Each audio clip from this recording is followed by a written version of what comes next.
ஒரு ராஜா, ஒரு கவிஞர், அப்புறம் ஒரே ஒரு எழுத்துல ஒளிஞ்சிருக்கிற ஒரு பெரிய ரகசியம்.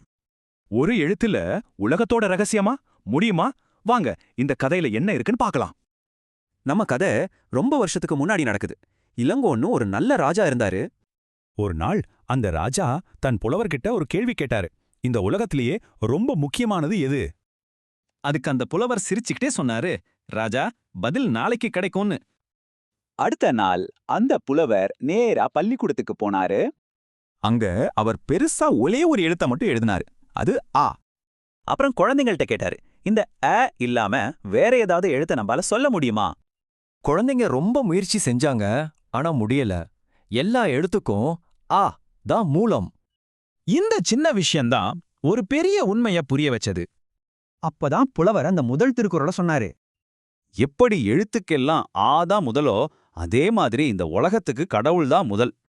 இத கேட்டதும் ராஜாவுக்கு ஆச்சரியம். அந்த புலவரோட ஞானத்தை பார்த்து தலை வணங்குனாரு. சரி, இந்த விஷயத்த நம்ம வாழ்க்கையில எப்படி எடுத்துக்கலாம்?